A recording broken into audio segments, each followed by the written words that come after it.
వీక్షకులందరికీ నమస్కారం. ఫిబ్రవరి మాసంలో మీకు ఏ విధమైనటువంటి గ్రహస్థితి కలగబోతూ ఉన్నది అనేటువంటి విషయాన్ని మనం ఈ వీడియో ద్వారా క్లుప్తంగా తెలుసుకునేటువంటి ప్రయత్నం చేద్దాం. జనవరి నెలలో సంక్రమించినట్టే ఫిబ్రవరి మాసంలో కూడా పంచగ్రహ కూటమి, షడ్గ్రహ కూటమి సంభవించడానికి కూడా అవకాశం ఉన్నది. అయితే ఈసారి మకరంలో కాకుండా కుంభరాశి యందు ఈ పంచగ్రహ కూటములు ఇవన్నీ కూడా ఏర్పడబోతూ ఉన్నాయి. అలాగే ఫిబ్రవరి మాసంలో ఉండేటువంటి గ్రహస్థితిని గనక మనం ఒక్కసారి గమనిస్తే మిథున రాశి యందు గురుడు సంచరిస్తూ ఉన్నారు. అలాగే సింహరాశి యందు కేతువు యొక్క సంక్రమణం జరుగుతూ ఉన్నది, కేతువు సంచరిస్తూ ఉన్నారు.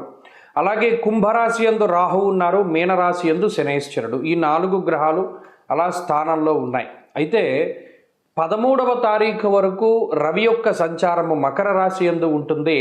13వ తారీఖు తదుపరి రవి యొక్క సంచారము కుంభరాశిలోకి వెళుతోంది. ఇది ఒక్క విషయాన్ని మనం పరిశీలన చేస్తే కుంభరాశిలో ఇప్పటికే రాహు యొక్క సంచారం ఉన్నది. ఈ 13వ తారీఖు దాటాక రవి కూడా కుంభరాశిలోకి ప్రవేశం చేయబోతూ ఉన్నారు.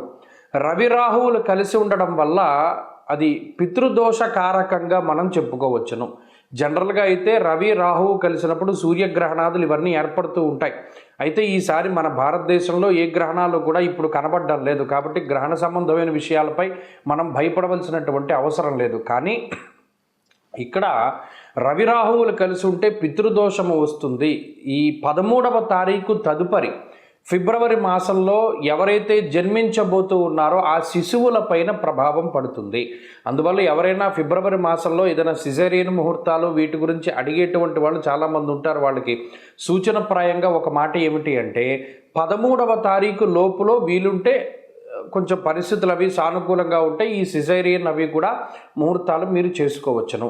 13 దాటిన తర్వాత రవిరాహువుల యొక్క కలయిక వల్ల పితృదోషం అనేటువంటిది ఏర్పడుతూ ఉన్నది. అలాగే ఈ పంచగ్రహ కూటములు, దేశారిష్ట యోగములు ఇవన్నీ ఏర్పడుతున్నాయి కాబట్టి అది కొంత జాతకం మీద ప్రభావాన్ని చూపెడుతుంది. కాబట్టి ఆ విషయాన్ని దృష్టిలో పెట్టుకోవాలి. మరీ కాంప్లికేట్ అయిపోతే మాత్రం అంటే ఈ లోపులోనే చేసేసుకోమని కాదు. ఏమన్నా అవకాశం ఉంటే మీకు అవకాశం ఉంటే 13 లోపులో ఈ సిజేరియన్లు ఇవన్నీ కూడా చేయించుకోవడం ద్వారా పితృదోషాదులు రాకుండా ఉంటాయి. ఇది ఒక ప్రధానమైన విషయం. ఇది మీ ఆరోగ్యాన్ని బట్టి ముందుకు వెళ్ళండి, దీంట్లో ఇబ్బంది ఏం లేదు. ఇంకొకటి ఏంటి అంటే శుక్రబుధులు కూడా కుంభరాశి అంతే సంచరించబోతూ ఉన్నారు. అంటే ఇక్కడ 4 గ్రహాలు, రాహుగ్రహము, రవిగ్రహము, శుక్రగ్రహము, బుధగ్రహము, వీటితోటి చంద్రుడు కలిసిన లేదా ఈ మాసం చివరిలోనే కుజుడు కూడా కుంభంలోకి వెళ్ళబోతూ ఉన్నారు. ఈ 5 గ్రహాలు వెరసి చంద్రుడితోటి కలిపి షడ్గ్రహ కూటమి కుంభరాశిలో ఏర్పడబోతూ ఉన్నది.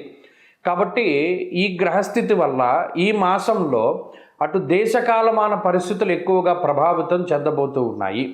దేశారిష్ట యోగం అనేటువంటిది పట్టబోతూ ఉన్నది. ఎందుకంటే అటు కుజరాహువుల యొక్క కలయిక, అలాగే రవి రాహువుల యొక్క కలయిక ఇవన్నీ కూడా దేశారిష్ట యోగాలుగా చెప్పబడ్డాయి. ఈ సందర్భాల్లో ఎక్కువగా అగ్ని ప్రమాదాన్ని సూచించేటువంటి విషయాలు, అలాగే వాయుతత్వ రాశి యందు ఈ గ్రహస్థితి ఏర్పడుతూ ఉన్నది. కాబట్టి అతి వేగంగా వీచేటువంటి గాలుల వల్ల కానీ లేదా గాలి ద్వారా స్ప్రెడ్ అయ్యేటువంటివి ఏమైనా ఉంటే గ్యాస్ ద్వారా వచ్చేటువంటి విపత్తులు లేదా అగ్ని సంబంధమైనటువంటి విపత్తులు, వాయు సంబంధమైనటువంటి విపత్తులు ఏర్పడడానికి అవకాశం ఉంటుంది. కాబట్టి ఈ మాసమందు చాలా జాగ్రత్తగా ఉండడం ఇది దేశారిష్ట యోగం కాబట్టి చెప్పదగినటువంటి సూచన. ఇక ఈ గ్రహస్థితి ద్వారా మీ రాశి ఫలితం ఏ విధంగా ఉందో మనం ఇప్పుడు తెలుసుకుందాం. మీనరాశి వారికి ఫిబ్రవరి మాసం సాధారణమైనటువంటి మాసంగానే చెప్పవచ్చును. కారణం ఏమిటి అంటే జనవరి నెలలో లాభస్థాన స్థిత పంచగ్రహ కూటమి తాలూకు కొంత శుభ ఫలితాలని అనుభవించినటువంటి మీనరాశి వారు ఇప్పుడు వ్యయస్థానమందు పంచగ్రహ కూటమిని అనుభవించాలి. ఇది ఒకంత ఇబ్బందికరమైన విషయం. 13వ తారీఖు వరకు ఉన్నటువంటి గ్రహస్థితి చాలా అత్యద్భుతంగానే ఉంటుంది. ఇంకొక గొప్ప విషయం ఏంటి అంటే దాదాపుగా ఈ నెలంతా కూడా కుజుడు మీకు లాభస్థానంలో మిమ్మల్ని కాపాడేటువంటి స్థితిలోనే ఉంటారు. ఇది ఒక మంచి విషయం. ధైర్యం ఏకాదశగతే కుజే అన్నది శాస్త్రం. 11లో ఉన్నటువంటి కుజుడు దేన్ని ఎదుర్కోవడానికైనా చాలా సిద్ధంగా. చూడండి, ఒక యుద్ధంలో సైనికుడు ఉంటాడు, వాడు ఎవరినైనా కొట్టడానికి రెడీగా ఉంటాడు. ఆ రకంగానే ఈ కుజుడు లాభస్థానమందు దేన్నైనా ఎదుర్కొనగలిగేటువంటి సత్తాన్ని కలిగి ఉండేలా చేస్తాడు. రవి కూడా లాభస్థానంలో 13వ తారీఖు వరకు చాలా యోగ్యమైనటువంటి ఫలితాలను ఇస్తారు. అర్ధంచ స్వకులాచార, గృహలాభ, శుభోజనం అన్నీ మంచిగానే చెప్పుకుంటూ వచ్చారు. 13వ తారీఖు దాటాక రవి 12లోకి వెళ్ళిపోతారు. శుక్రుడు 12వ స్థానంలో, బుధుడు 12వ స్థానంలో, రాహు 12వ స్థానంలో, చంద్రుడు 12వ స్థానంలో. వ్యయస్థానంలోకి ఎప్పుడైతే గ్రహాలు కూడుతాయో వ్యయస్థానం అనేటువంటిది ఒకంత ఇబ్బంది పెట్టేటువంటిది గోచారంలో. ఎందుకంటే ద్వాదశాష్టమ జన్మస్థ అన్నారు. అంటే ద్వాదశ స్థానంలో గురించే ప్రత్యేకించి ఫస్ట్ చెప్పారు. 12లో గ్రహాలు ఎక్కువ కూడకూడదు గోచారంలో. కూడితే ఏమవుతుందండి? స్వస్థాననాశనం చైవ, ముందు నిద్ర తీసేస్తుంది, సరిగా నిద్ర పట్టదు. ఎందుకు నిద్ర పట్టదు? అయితే సమస్యల వల్ల పట్టదు, లేదా ఆరోగ్యం బాగా లేకపోతే పట్టదు. ఇలా సమస్యలు, అనారోగ్యము ఈ రెండింటిని కలిగిస్తుంది. 12లో ఉండేటువంటి శుక్రుడు బుధుడు ధన వ్యయాన్ని కలగజేస్తారు. చూస్తుండగా డబ్బు ఖర్చు పెట్టించాడు. ఈ మాసం చివరిలో కుజుడు కూడా 12లోకి వెళ్ళిపోతారు. 12లోకి వెళ్ళిపోతే మరి అదోకి ఇబ్బంది, స్థానచలనము ఇక్కడ వస్తుంది సమస్య.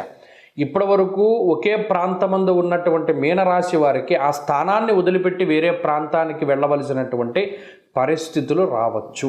ఇది ఒక విషయాన్ని దృష్టిలో పెట్టుకోవాలి. కాబట్టి అక్కడ స్థాన మార్పుకి సంబంధించినటువంటి విషయాలు కనబడుతూ ఉన్నాయి. 2 ఖర్చు కనబడుతూ ఉన్నది, 3 అనారోగ్యం కనబడుతూ ఉన్నది. ఈ విషయాల పట్ల జాగ్రత్తగా ఉండాలి. ఈ సందర్భంలో ఈ మాసంలో ఎక్కువ నిర్ణయాలు తీసుకోకుండా, అదృష్టాన్ని నమ్ముకుని ముందుకు వెళ్లకుండా, మీ స్వశక్తిని, మీ తెలివితేటల్ని, మీ సామర్థ్యాన్ని నమ్ముకుని ముందుకు వెళితేనే కొంచెం బాగుండేటువంటి పరిస్థితులు ఉంటాయి. ఏంటంటే ఇంత భయపెడుతున్నారని మీరు ఇక్కడ గ్రహస్థితిని మనం పరిపూర్ణంగా అంచనా వేసుకునే వెళ్ళాలి జీవితంలో. 12వ స్థానమందు గ్రహాలు ఉన్నప్పుడు మనం దేనికోసం కూడా చాలా ఫోర్స్గా ముందుకు వెళ్ళకూడదు. ఎందుకంటే ఈ గ్రహస్థితి ఎప్పుడు వెనక్కి లాగుతుంది. వెనక పెద్ద గొయ్యి ఉందనుకోండి, మీరు చూడనంత వరకు పర్వాలా, ఒక్కసారి చూసిన తర్వాత మీరు ఎదరగడి ఉంచుని తిరిగి చూస్తే భయం వేస్తూ ఉంటుంది. మనం పడిపోతామేమో, ఆ భయమే మనల్ని పడేస్తుంది. కాబట్టి గ్రహస్థితి తెలుసుకోవడం చాలా ముఖ్యం. మనకి టైం బాగాలేదు, జాగ్రత్తగా ముందుకు వెళ్ళాలి, ఆరోగ్యాన్ని కాపాడుకోవాలి, అనవసరమైన ప్రయాణాలు చేయకూడదు, అనవసరమైన ఖర్చు పెట్టుకోకూడదు, అనవసరంగా ఉద్యోగాన్ని వదిలిపెట్టకూడదు, లేదా అనవసరంగా నిందారోపణలు చేయకూడదు. ఎవరైనా మాట్లాడుతూ ఉంటే మౌనంగా వినాలి అనేటువంటి విషయాలన్నీ మీరు జాగ్రత్తగా దృష్టిలో పెట్టుకుని వెళితే ఈ గ్రహస్థితి నుండి బయటపడతారు. దైవికంగా దీన్ని ఎలా దాటాలి? గణపతి యొక్క ఆరాధన చాలా గొప్పది. గణపతి షోడశనామాలు ప్రతిరోజు చదువుకుంటూ ఉండడం, గణపతి అష్టోత్తరాన్ని పారాయణ చేయడం, లేదు ప్రత్యేకించి గరికతోటి గణపతి యొక్క అష్టోత్తరంతో ఆయన్ని అర్చించడం, గణపతి ఆలయాన్ని దర్శించడం, బుధవారం నాడు ఒక చెరుకు గడ కానీ, బెల్లం కానీ, పంచదార కానీ దేవాలయంలో సమర్పణ చేయడం ద్వారా ఈ ఇబ్బందికర గ్రహస్థితి నుండి బయటపడతారు. ఈ విషయాన్ని దృష్టిలో పెట్టుకోండి. ప్రతిరోజు గణపతి ఆరాధన చేస్తూ ఉండడం చెప్పదగినటువంటి సూచన. మీనరాశి వారికి ఫిబ్రవరి మాసం సాధారణమైనటువంటి మాసంగానే చెప్పవచ్చును. కారణం ఏమిటి అంటే, జనవరి నెలలో లాభస్థాన స్థిత పంచగ్రహ కూటమి తాలూకు కొంత శుభ ఫలితాలని అనుభవించినటువంటి మీనరాశి వారు ఇప్పుడు వ్యయస్థానమందు పంచగ్రహ కూటమిని అనుభవించాలి. ఇది ఒకంత ఇబ్బందికరమైన విషయం. 13వ తారీఖు వరకు ఉన్నటువంటి గ్రహస్థితి చాలా అత్యద్భుతంగానే ఉంటుంది. ఇంకొక గొప్ప విషయం ఏంటి అంటే, దాదాపుగా ఈ నెలంతా కూడా కుజుడు మీకు లాభస్థానంలో మిమ్మల్ని కాపాడేటువంటి స్థితిలోనే ఉంటారు. ఇది ఒక మంచి విషయం. ధైర్యం ఏకాదశగతే కుజే అన్నది శాస్త్రం. 11లో ఉన్నటువంటి కుజుడు దేన్ని ఎదుర్కోవడానికైనా చాలా సిద్ధంగా. చూడండి, ఒక యుద్ధంలో సైనికుడు ఉంటాడు, వాడు ఎవరినైనా కొట్టడానికి రెడీగా ఉంటాడు. ఆ రకంగానే ఈ కుజుడు లాభస్థానమందు దేన్నైనా ఎదుర్కొనగలిగేటువంటి సత్తాన్ని కలిగి ఉండేలా చేస్తాడు. రవి కూడా లాభస్థానంలో 13వ తారీఖు వరకు చాలా యోగ్యమైనటువంటి ఫలితాలను ఇస్తారు. అర్ధంచ స్వకులాచార, గృహలాభ, సుభోజనం అన్నీ మంచిగానే చెప్పుకుంటూ వచ్చారు. 13వ తారీఖు దాటాక రవి 12లోకి వెళ్ళిపోతారు. శుక్రుడు 12వ స్థానంలో, బుధుడు 12వ స్థానంలో, రాహు 12వ స్థానంలో, చంద్రుడు 12వ స్థానంలో. వ్యయస్థానంలోకి ఎప్పుడైతే గ్రహాలు కూడుతాయో వ్యయస్థానం అనేటువంటిది ఒకంత ఇబ్బంది పెట్టేటువంటిది గోచారంలో. ఎందుకంటే ద్వాదశాష్టమ జన్మస్థ అన్నారు. అంటే ద్వాదశ స్థానంలో గురించే ప్రత్యేకించి ఫస్ట్ చెప్పారు. 12లో గ్రహాలు ఎక్కువ కూడకూడదు గోచారంలో. కూడితే ఏమవుతుందండి? స్వస్థాననాశనం చైవ, ముందు నిద్ర తీసేస్తుంది, సరిగా నిద్ర పట్టదు. ఎందుకు నిద్ర పట్టదు? అయితే సమస్యల వల్ల పట్టదు, లేదా ఆరోగ్యం బాగా లేకపోతే పట్టదు. ఇలా సమస్యలు, అనారోగ్యము ఈ రెండింటిని కలిగిస్తుంది. 12లో ఉండేటువంటి శుక్రుడు బుధుడు ధన వ్యయాన్ని కలగజేస్తారు. చూస్తుండగా డబ్బు ఖర్చు పెట్టించాడు. ఈ మాసం చివరిలో కుజుడు కూడా 12లోకి వెళ్ళిపోతారు. 12లోకి వెళ్ళిపోతే మరి అదొక ఇబ్బంది, స్థాన చలనము ఇక్కడ వస్తుంది సమస్య.